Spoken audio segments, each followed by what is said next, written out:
it feel to get back out there on the court after having to sit and watch for the first time in your career? It felt good. It was really hard for me just to sit out and miss a game. Like, I haven't missed a game since probably middle school, since I've been playing basketball, so it was just hard for me to miss my first game since that long. But it felt good just getting out there with my team and competing again. What was that experience like of sitting there in the barn in Minnesota and having to watch and not, some guys handle that differently. What was that like for you to have to watch? It was hard at first. I thought it was gonna be pretty easy until I got to the locker room. I see all the players dressing, getting ready for the game. I kind of like broke down a little bit because like I just want to be out there. I never missed a game, like I said, since like middle school. So it was like hard, but I just knew it was best for me and my body and the team at that point. So after just getting over that, it was just like just cheering them up, do whatever I could do to help them win without me being on the court. And then how did it feel physically to be back out there? How'd the foot feel at Purdue? It felt good. It wasn't all the way 100, but it felt good just to get out there, run, just do things that I couldn't do like a week or 2 weeks before then. So it just felt good just to be able to get back there on the court. When did the injury happen? I mean, obviously during that 9-day layoff, but what happened that caused the issue? I want to say the game we played before, we got the game canceled before Nebraska, diving for the loose ball on the defensive screen, and that's when it happened there. And obviously you also had a 9-day layoff, so did you feel rusty at all in the Purdue game? I mean, did it take a minute to kind of get things going back to your normal level? Yeah, a little bit, yeah, for sure. Like, that's my first, I think, before that game, I only practiced one time since, so just getting back on the court, just running up and down, trying to catch my second win, things like that, just getting the flow of the game. It was kind of feel different, but like I said, I was just happy just to be out there with my team and competing against a different team. You're about halfway through the Big Ten season here in this extra year with the NCAA, everybody. What has the opportunity to have an extra year meant to you?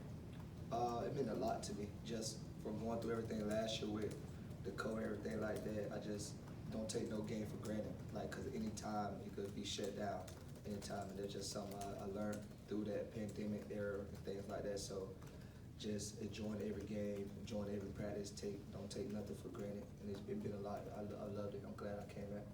How do you think it's changed the college basketball as a whole? It seems like every team is old. Every team's got a bunch of 5th, 6th-year dudes. How do you think it's changed the game? I feel like it made it a little bit more competitive, and because guys is older, guys know what to expect on every team, every different team. So you just got to come with that extra game plan, that extra bite, that extra motive you need to get over the hump and win games, which made it kind of fun for me. Definitely just going out and competing. How have these practices been, especially after, such a memorable game on Sunday? You guys came up short, but and I know there's like no moral victories or anything, but have practices felt different? Has there been, you guys want to have a resurgence after that loss, but there has to be some confidence after that second half of the second half. So, how have practices been? How have you guys responded? Right, we responded well. We did a lot of film study. Well, coaches broke down. We did a good job of showing the errors we made and just showing every possession matters. So just showing the mistakes and everything we made in possessions before that could have helped us probably win that game. But practice been the same. Coaches just like to focus on ourselves, things like that. So we just focus on ourselves, getting better at the little things we need to get better at, so we could be a better team. Obviously we're 1 month away from, say, the big tournament, like big tournaments, like conference play and the NCAA tournament. Is there, I guess, as each game goes along, is there a different feeling like surrounding the program, knowing that the big time and the time to perform is coming quickly, I guess? For players, I would say yes, but just for all around, we just take it one game at a time.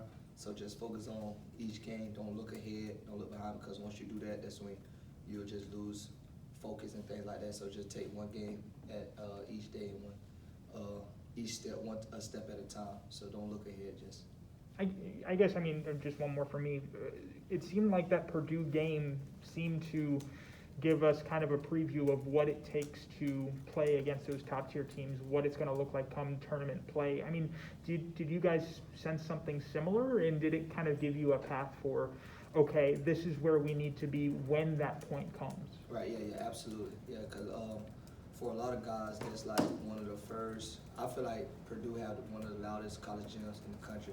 So just getting our young guys in that atmosphere, players that have been playing but haven't played in a real crowd before, just giving them the experience and things like that. I feel like that will help us in the long run. Come big tournament time when every game matters, every fan is there and things like that supporting their teams. But yeah, definitely gonna help us in the long run.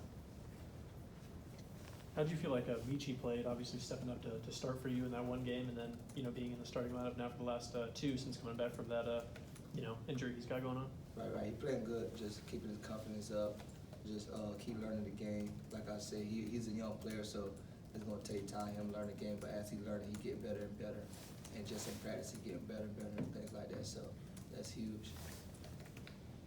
Jamari, when you decided to transfer here, what were your impressions of Ohio State? What did you know about the program before they started recruiting you?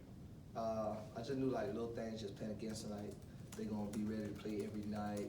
You gotta bring your best. Then I know for us when we could prepare for them, just each player, just how hard they play, just the little things like that. It just went all like when I went to make that decision, just reaching out to some of them players, just talking to them about how the style of play they play, things like that. Then it is Ohio State. We're like one of the best teams in the Big Ten, so everybody gonna bring their best to you every night, things like that. So that was something different for me, just coming here in this program. So I have to we just have to get prepared for that. But I mean, it's everything I thought it was gonna be, plus more. Who were some of the guys that you reached out to? EJ, I would tell him like, yo, if I come, I definitely need you to come back. I want to play with you. KY, just the older guys I've been playing against before, and things like that. But yeah, EJ was one of the ones, him and KY for sure. And then we know how much pride you take in your defense. Looking at the team's numbers as a whole, defensively, I'm sure you guys aren't where you want to be. Do you see that? Is there potential on this team to turn things around a little bit on that end of the court and try to find ways to be more effective on defense? Yeah, absolutely. That we'll be trying to focus on more because, like you said, defense wins games, so we're just trying to get our defense a lot better and just take that end more seriously and just lock in on that end more, things like that. So just going into practice, just breaking down film, watching film, just showing the little things that we need to work on that side of the ball would make us better as a whole team. But defense definitely one of the things we've been focused on lately. Go ahead, Pat. As a veteran guy, I'm sure you've been on the end of buzzer beaters and last-second losses before. What's the mentality you have to have, the whole team has to have, especially young guys, to bounce back from the disappointment? I would say just 24 hours, like win or lose, just think about that game in the next 24 hours, and after that, let it go. Then it's on to the next one. You can't keep thinking about a game, then go and try and prepare for like a team like Iowa. That's a very good team.